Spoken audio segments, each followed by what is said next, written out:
अरबाब अज़ा, आपके सामने बैनर लगा हुआ है जिस पर बहुत जली हुरूफ में लफ्ज़ 20वां लिखा हुआ है।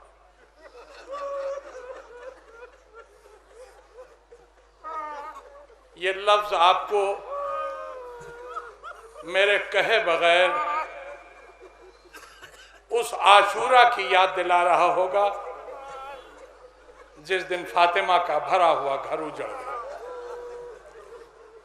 सुबह आशूरा का थरथराता हुआ सूरज 72 की शहादत का पैगाम लेकर उभरा और फातिमा के घर पर कयामतें टूटने लगी। 54 साथियों की कुर्बानी और हुसैन के इन 54 साथियों की कुर्बानी के बाद हुसैन के गोद के पालों की कुर्बानी, औनो मोहम्मद की कुर्बानी, कासिम की कुर्बानी, अब्बास व अली अकबर की कुर्बानी, नन्हे शहजादे अली असगर की कुर्बानी और उसके बाद खुद मौला हुसैन की कुर्बानी। वो आशूरा जिसकी सुबह फातिमा का घर आबाद था, असर आशूरा आते आते उसी ड्योढ़ी पर खाक उड़ने लगी।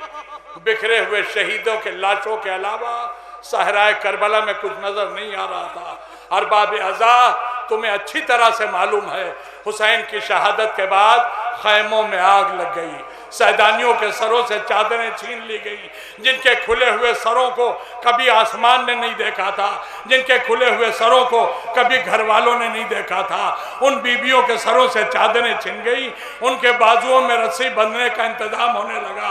अरबाब अज़ा, खैमों में आग लग गई। अभी अभी आपने सुना बीमार करबला के बिस्तर की जियारत कराई जाएगी। आप सुन सकते हो तो सुने, मेरा बीमार इमाम आलम गश में बिस्तर पर पड़ा था, खैमों में आग लगी।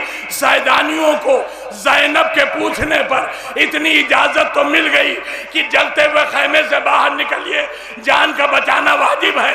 मगर इतना कहकर मेरा इमाम फिर बेहोश हो गया, मेरा इमाम फिर आलम गश में आ गया।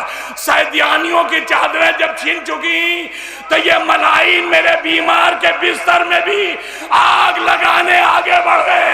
अज़ादारों, सर पीटो, मेरा इमाम आलम गश में पड़ा था, बिस्तर बीमार का खींच लिया गया, मेरा मौला मुंह के बल जमीन पर गिरा।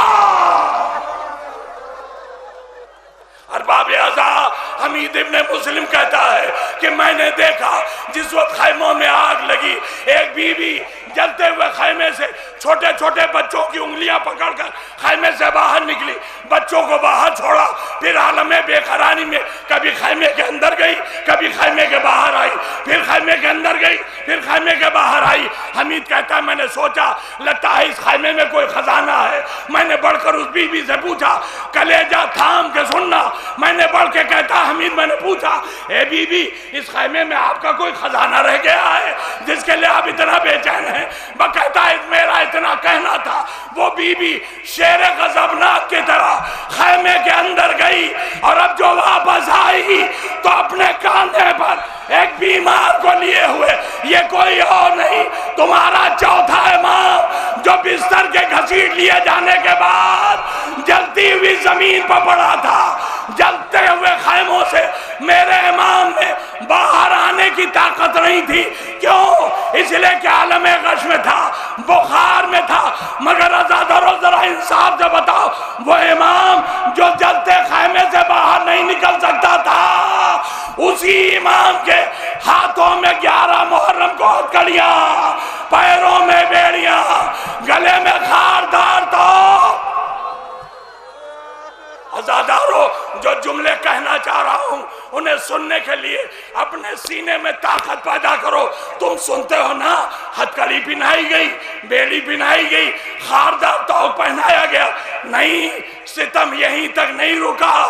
हमने अपने आंखों से रवायत में देखा है, मेरा इमाम जब करबला से मदीने वापस आया, नमाज पढ़ने के लिए जब खड़ा होता था तो पैर थरथराते थे। मेरे इमाम से खड़ा ना हुआ जाता था। क्यों? کیوں؟ اس لیے کہ جب ہتھکڑیاں اور بیڑیاں پہنائی گئیں تو ان ہتھکڑیوں اور بیڑیوں کے ساتھ خاردار سریاں میرے مولا کو پہنائی گئی۔ جب میرا بیمار کربلا سے چلا تو ان خاردار سریوں نے میرے مولا کا آگے کے پیروں کا سارا گوشت نوچ لیا تھا۔ اللہ اللہ، بس ایک ہی جملہ کہتا ہوں، ابھی تمہارے سامنے بستر آئے گا، بستر پر رکھی ہوئی زنجیروں کو دیکھو گے، بستر پر رکھی ہوئی بیڑیوں کو دیکھو گے، بس اتنا سوچ لینا جو جلتے خیمے سے باہر نہ نکل پایا، ارے وہ میرا امام ان خاردار سریوں کو پہن کر کربلا سے کوفہ سے شام کس حالت میں گیا۔